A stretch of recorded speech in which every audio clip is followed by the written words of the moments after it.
All right, everybody, buckle up, because today we are diving headfirst into some seriously wild stuff, the mysteries of Mount Shasta. And get this, our guide is The Mysteries of Mount Shasta, The Ancient Aliens Connection, a documentary inspired by a book called Mount Shasta's Forgotten History and Legends by Dustin Neff.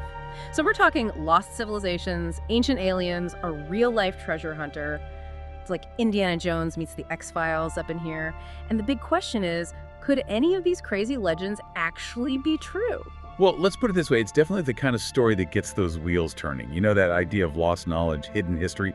It's something that's always captivated people. Totally. And at the center of it all is this guy, J.C. Brown, a miner, and get this, treasure hunter from the early 1900s. So Brown's exploring Mount Shasta, just doing his thing, when bam, he stumbles on something totally unexpected. He finds a civilization. He claims he did, hidden underground. And not just any civilization, he thought it was the Anunnaki. Ah, the Anunnaki. No, those are interesting.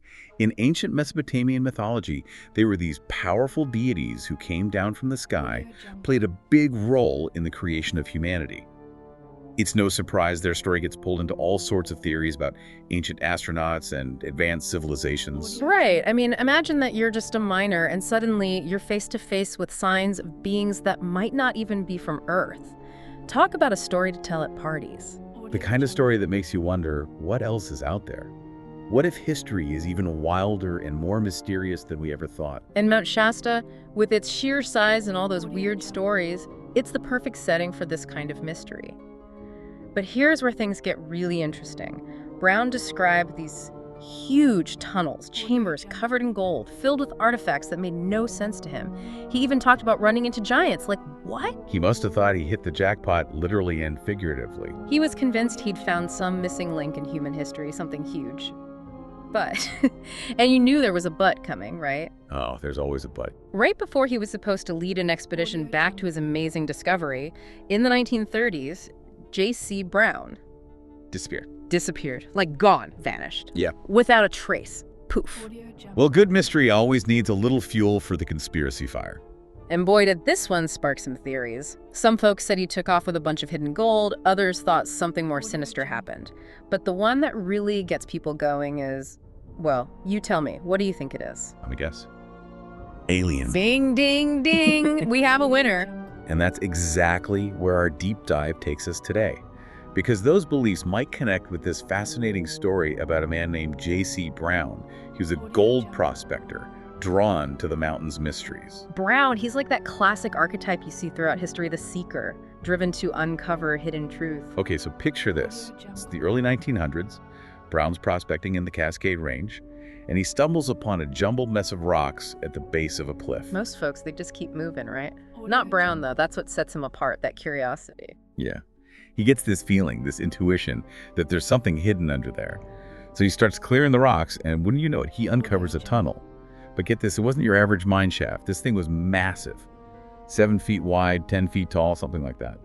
It's practically begging for those giant stories, isn't it? You can't help but make that connection. The sheer size, the way it seems so intentionally built, it definitely calls to mind those old myths about giants found all over the world, really. Even in archaeology, you know, they've found giant bones, well, usually from extinct animals, but people used to think they were giants. So there's often a real starting point for those myths, even if the explanation changed later on. That's fascinating. So it's not all just made up. There's a history of these incredible discoveries shaping how we see these tales. But back to Brown. So he goes into this massive tunnel and starts describing strange machinery, contraptions he's never seen before. Nothing like modern tech, but definitely out of place for a simple mine. And here's where it gets even wilder. He claims to have found a whole chamber filled with golden plates covered in this ancient writing he couldn't even identify.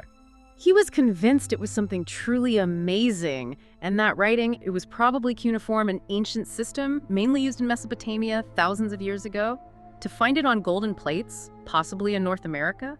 If he was telling the truth, that's a game changer. It could rewrite what we know about ancient history. You mean it could suggest there was contact or travel between continents we never thought were connected back then? Exactly. Now, Brown, He was sure this was proof of a civilization way before anything in our history books. He was really into those ideas about Lemuria and Mu, those mythical continents that supposedly sank beneath the waves. This was in the early 1900s. And these weren't just fringe theories back then. Intellectuals were debating them. They even popped up in literature and pop culture. It makes sense those concepts might have shaped how Brown saw his discovery. To him, it was like a time capsule, a glimpse into a lost era. So he went looking for these lost worlds, and he thought he'd actually found evidence of them. Even if we're careful about the lost continent part, we've still got giants, a massive tunnel, and ancient machinery. That's a lot to digest. It really is. It's tempting to say it's all made up, but honestly, history's full of unbelievable discoveries popping up in the most unexpected places. Think about Pompeii, a whole city frozen in time by a volcano. Or the Terracotta Army, thousands of life-size statues guarding an emperor's tomb. Those finds totally changed what we thought we knew. So yeah, we're approaching Brown's story with healthy skepticism, but who knows, sometimes real life can be stranger than fiction. You're not wrong, and while we're on the topic of things that sound almost too wild to be true, we can't ignore the whole giant thing, especially around Mount Shasta. It keeps coming up, doesn't it? Yeah. Deeply rooted in Native American lore. You know Castle Crags, those incredible rock formations near Mount Shasta. The indigenous name for them translates to abode of the devil. Way before anyone was talking about Lemuria, people associated this area with powerful beings, possibly gigantic ones. Legends said giants lived in tunnels under those very crags long before Brown came along. It's almost like the area was made for a story like Brown's. He shows up to a place already full of giant legends and claims to find something that backs them up. But we can't forget about the gold. I mean, that's what initially drew Brown to the area in the first place, and his discovery involved golden plates and hints of some kind of ancient mining operation. Maybe there's something even bigger here than just a lost civilization. That's where things get even more interesting. We're stepping into the world of ancient astronaut theories now. Have you ever heard about the Anunnaki? They're from Sumerian mythology, powerful beings who came to Earth looking for gold. And before you write it off as just a myth, some people think they weren't just mythological beings, but maybe extraterrestrial visitors drawn to our planet by its resources. Extraterrestrial visitors mining for gold. Okay, you've got my attention. Yeah. The theory goes that they needed gold to fix their own planet's atmosphere, which was dying. They're often described as like these super advanced engineers, miners, capable of things we can't even imagine even today. Hold on, are you saying those machines Brown said he saw, the ones he couldn't make heads or tails of, could have been alien mining tech? It's a possibility, right? Even if we just entertain the idea for a second, it adds a whole other layer to Brown's story. Suddenly, it's not just about him, it connects to this bigger narrative about ancient myths, unexplained archaeological stuff, and yeah, maybe even alien life. Wow. Okay. So we've got these ancient giant legends, whispers of advanced technology that doesn't make sense, and now we're talking about extraterrestrial gold miners. My head's spinning a little bit. But before we go too far down that rabbit hole, you mentioned something earlier about a town near Mount Shasta. Oh, right. Dunsmuir. Sounds like just another town. But if you look closer, the name Dunsmuir might actually come from Scottish Gaelic. And get this, it could mean Fortress of Giants, or even Fortress of People of the Sea. Wait, hold up. Fortress of Giants? Are you serious? What are the chances? It's definitely interesting, you have to admit that much. And it gets even more interesting when you remember those Native American legends we talked about.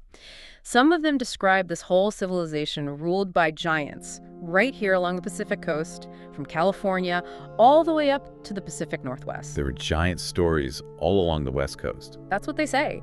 And according to these legends, these giants, they met a pretty bad end, wiped out by a massive flood. Sounds a little familiar, right? Like those biblical stories about the Watchers and the Nephilim, these powerful beings who were also destroyed by a flood. The fact that you see these stories in completely different cultures, separated by so much time and distance, it makes you wonder. It really does. So we've got this whole region steeped in giant lore, and then bam, a town name that might actually mean Fortress of Giants. It's almost too perfect to be a coincidence. But what about Brown? Did he ever tell anyone exactly where he found this tunnel? That's where the story takes a turn for the unbelievable, honestly. So in 1934, after keeping quiet about his discovery for years, Brown decides he wants to go back to the tunnel, lead an expedition there. He shows up in Stockton, California, ready to share his story with the whole world.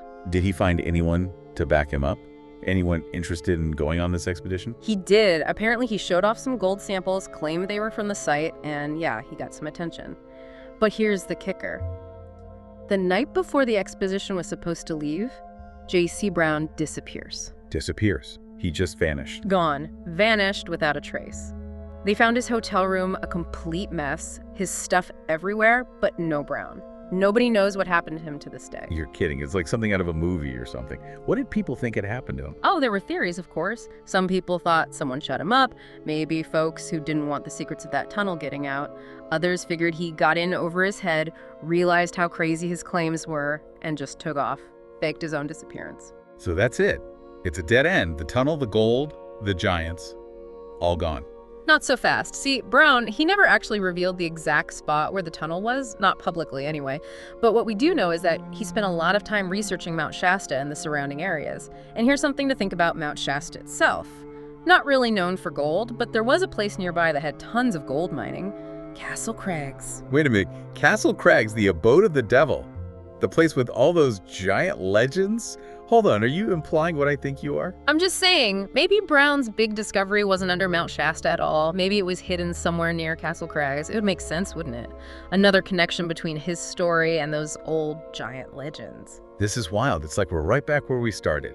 We began with this mysterious tunnel under a mythical mountain, and now we're back to giants and their legendary home. That's what's so fascinating about the whole thing, isn't it? It's all connected. History, folklore, the thrill of the unknown, they all weave together and create a mystery that just pulls you in. So where do we go from here? We've got a missing treasure hunter, talk of lost civilizations, even hints of extraterrestrial visitors. My mind is blown. I know, right? It's a lot to wrap your head around. It feels like we've only just dipped our toes into something massive here. That's part of the beauty of stories like this, isn't it? They remind us there's still so much out there we don't know. Mysteries waiting to be solved. Yeah. It's not always about finding all the answers, but about being open to possibilities. Things we might have dismissed before. Like you said earlier, sometimes the truth really is stranger than fiction. And here we have it all. Ancient legends, unexplained discoveries, even these hints of something extraterrestrial. It makes you wonder what else is out there, just beyond our grasp. I know, and it forces us to ask those deeper questions. Like, we've talked about the gold a lot, but why is the Pacific Northwest so full of it in the first place? Could that be why this region might have attracted ancient civilizations, or even those extraterrestrial visitors we were discussing? That's a great point. I hadn't even thought about it like that. We get so caught up in the who and the what. We forget to ask why. Why gold? Exactly. Was it just valuable, or was there something more to it? Some cultures believed gold had powers beyond just its monetary worth.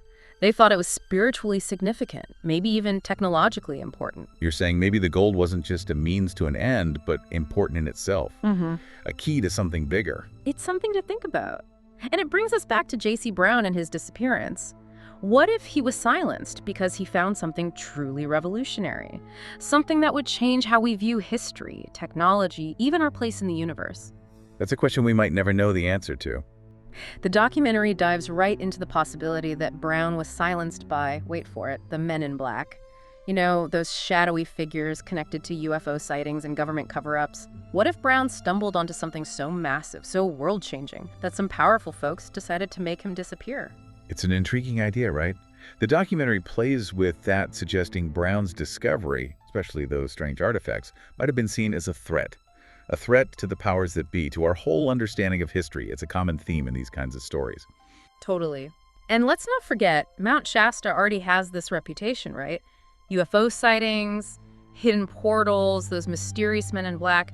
It all adds to the intrigue, don't you think? It definitely weaves a compelling narrative. But we can't forget about another piece of the puzzle. The stories from the people who have called this area home for centuries. The Native American legends. Exactly. And some of them actually line up with what Brown was claiming. For example, there are stories about giants living around Mount Shasta, which, if you remember, is pretty close to the beings Brown described meeting underground. It really makes you wonder if there's something to those old stories, something that's been passed down for generations. It's like they took all the good stuff from ancient astronauts, lost cities, giants, and just poured it all into Mount Shasta. And the documentary really runs with that, doesn't it? Yeah. It mixes Brown's story, the Men in Black, the Native American legends. It all blends together. It makes for a great story. It makes you ask questions. Exactly. And speaking of questions, we haven't even gotten to another big one connected to Lemuria. Oh, yeah, this supposed lost continent, usually located somewhere in the Pacific Ocean.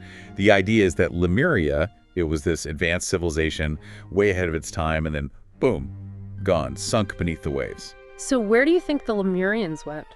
Well, some people believe that the survivors, they might have gone underground, found refuge inside Mount Shasta. Makes you wonder if it's true. Right.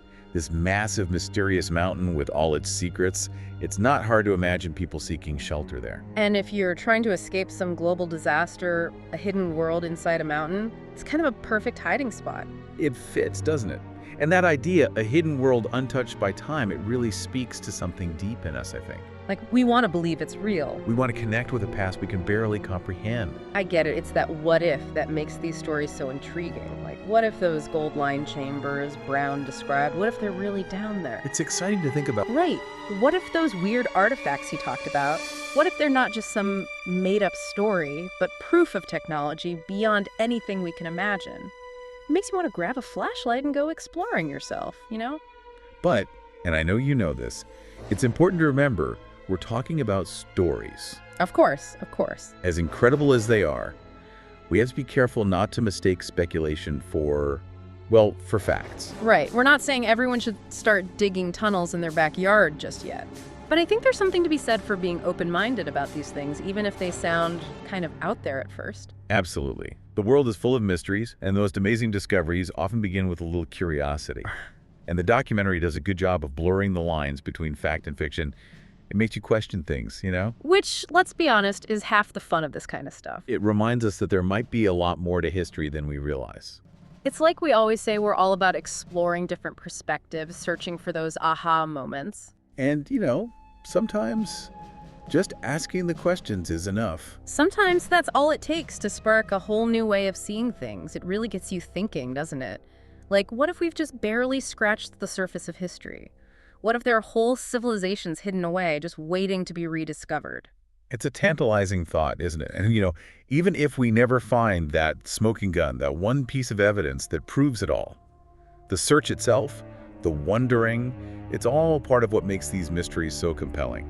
I like that it's about the journey, not just the destination. Exactly. And who knows, maybe someday someone will uncover that one artifact, that one clue that unlocks the secrets of Mount Shasta. That would be something else, wouldn't it? To rewrite history as we know it. Until then, it's about keeping an open mind, exploring different possibilities. Being willing to say, what if? Precisely. And for anyone listening who wants to go even deeper down this rabbit hole, I definitely recommend checking out both the documentary and Dustin Neff's book. They're both great resources for sure. Really get those gears turning. Full of fascinating theories, intriguing connections. You'll definitely come away with a whole new perspective on Mount Shasta and the mysteries it holds. And on that note, I think we've done our due diligence for today's deep dive. We've explored the legends, pondered the possibilities, and maybe even sparked a little curiosity along the way. Thanks for joining us on this journey into the unknown. We'll see you next time for another deep dive.